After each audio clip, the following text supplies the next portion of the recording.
అంతర్జాతీయ మహిళా దినోత్సవం సందర్భంగా ఆంధ్రప్రదేశ్ ముఖ్యమంత్రి వర్యులు నారా చంద్రబాబు గారు ఆంధ్రప్రదేశ్లోని మహిళలందరికీ బంపర్ ఆఫర్ ఇవ్వబోతున్నారా?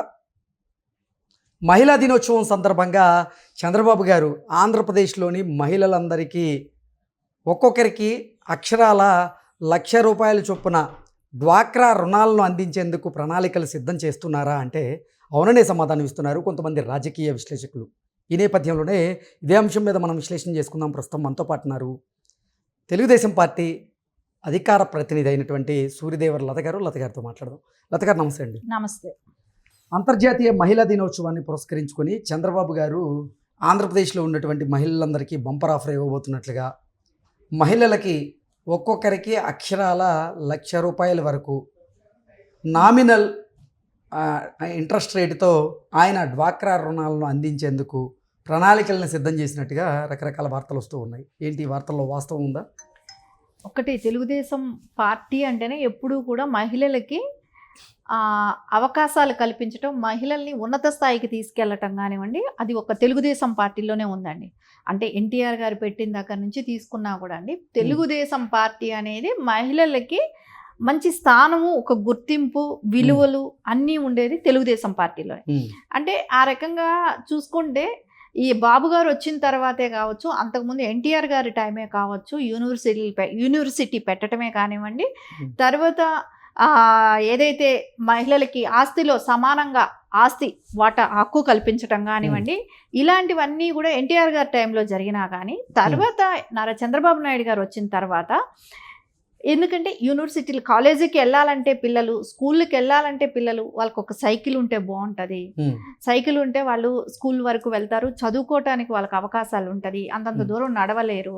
అది కూడా కాకుండా వాళ్ళకి ఆర్థిక స్తోమత తక్కువగా ఉంటుంది పిల్లలకి అని, పిల్లలకి సైకిళ్ళు ఇచ్చి ప్రోత్సహించడం కానివ్వండి, మహిళలకి అదిలే కుట్టు మిషన్లు ఇవ్వటం కానివ్వండి, వాళ్ళకి ఆర్థికంగా బలపడాలంటే డోక్రా లాంటిది ఉండాలి. డోక్రా లాంటిది ఉంటే వాళ్ళ చేతిలో కొంచెం ఫ్యామిలీలో ఒక మహిళ చేతిలో డబ్బు ఉంటే, సో కుటుంబం అంతా దానికి ఒక సరైన పద్ధతిలో హోంలో ఫైనాన్సర్ ఎవరు అని అంటే మహిళే. ఎందుకంటే వాళ్ళకి తెలుసు ఎంతెంత ఎక్కడెక్కడ ఖర్చు పెట్టాలి, పిల్లలకి ఎంత ఖర్చు పెట్టాలి, ఫ్యామిలీకి ఎంత ఖర్చు పెట్టాలి అనేది ఒక డెసిషన్ తీసుకోగలిగేది మహిళే. సో అందుకని వాళ్ళ చేతిలో అంటూ సంపాదన ఉండాలి, డబ్బులు ఉండాలి అనే దానికి డ్వాక్రా లాంటిది తీసుకురావటం, పావలా వడ్డీ తీసుకురావటం, ఆ రకంగా మహిళలకు ఉపయోగపడుతుందని ఒక ఆశతో ఆయన చేయటం కానివ్వండి. దాని తర్వాత ఈ తల్లికి వందనం లాంటిది తీసుకురావటం, ఇప్పుడు 25-26 బడ్జెట్లో బాబు గారు కేటాయించటం, ఇప్పుడు తల్లికి వందనం 15,000 ఇస్తానంటాం కానివ్వండి.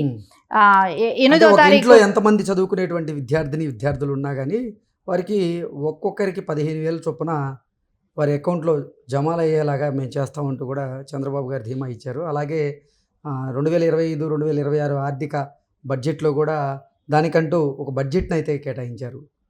అది కేటాయించడం మూలాన ఎలా ఉంటుందంటే అండి, పిల్లలకి అందరికీ కూడా స్కూల్కి వెళ్ళి చదువుకోవాలి అంటే, ఇప్పుడు స్తోమత లేకుండా ఒక బిడ్డకే వచ్చింది, గత ప్రభుత్వంలో ఒక బిడ్డకి ఇచ్చారు, ఆ ఒక బిడ్డకి ఇవ్వటంలో కూడా 13,000 ఇవ్వటం, వాళ్ళు ఇవ్వటం 15,000 అని చెప్పారే కానీ 13,000 వాళ్ళ చేతికి ఇవ్వటం, ఇంకా 2,000 మరమ్మతులకు, బిల్డింగ్ మరమ్మతులకు అని చెప్పేసి వాళ్ళు అది 2,000 వాళ్ళు కాజేయటం చేశారు.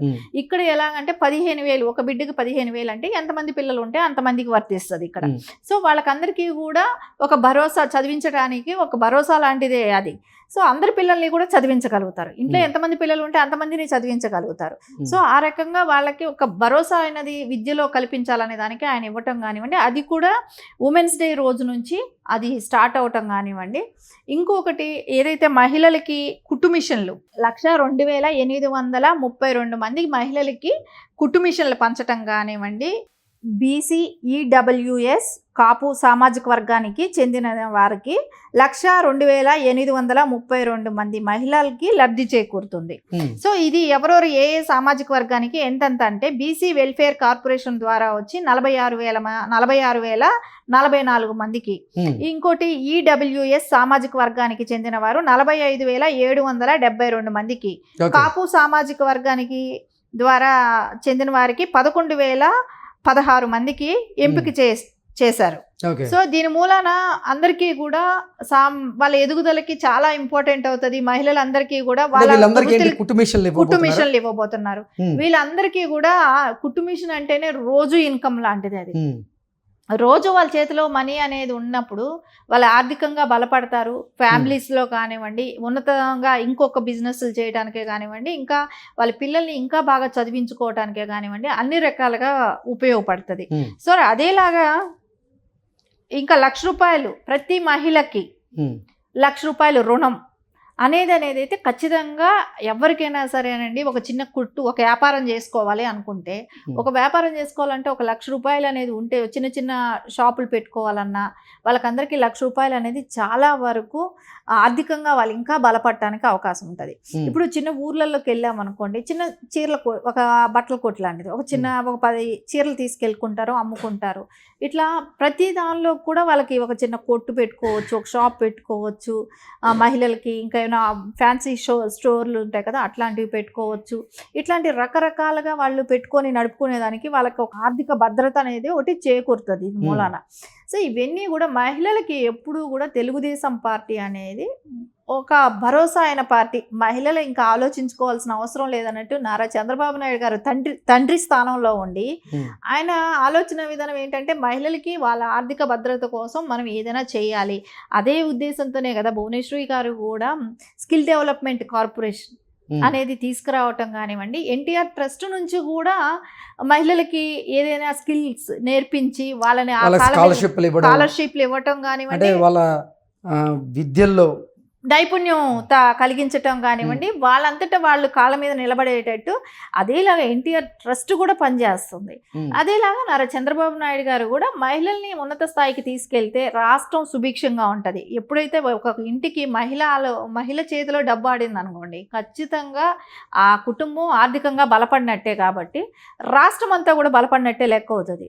సో రాష్ట్రం బలంగా ఉండాలి, రాష్ట్రంలో అభివృద్ధి చెందాలి అనుకున్నప్పుడు ఖచ్చితంగా మహిళ చేతిలోనే అధికారం ఉన్నట్టే. మహిళ చేతిలో ఇంటి పెత్తనం మహిళ చేతిలో ఉందనుకోండి, ఖచ్చితంగా వాళ్ళ ఆర్థికంగా భరోసాగా ఉన్నారనుకోండి, ఒక భర్త మీదో లేకుంటే వాళ్ళు ఏదో తీసుకొచ్చే వరకు కూడా ఒక మహిళ ఆలోచించదు. కుటుంబ పోషణ అంటూ జరిగితే వాళ్ళ పిల్లల్ని మంచి ప్రయోజకులను చేయగలుగుతారు మహిళ చేతి. ఏంటి ఇప్పుడు అంతర్జాతీయ మహిళా దినోత్సవం తర్వాత రోజు నుంచి కూడా ఆంధ్రప్రదేశ్లో ఉన్నటువంటి మహిళలకి అతి తక్కువ వడ్డీ రేటుతో డ్వాక్రా రుణాలను ₹1,00,000 వరకు అందించేలాగా ఇప్పుడు చంద్రబాబు గారు వ్యూహ రచన చేస్తున్నారంటూ కొన్ని వార్తలు వస్తూ ఉన్నాయి. ఏంటి నిజంగా అది జరగబోతుందంటారా?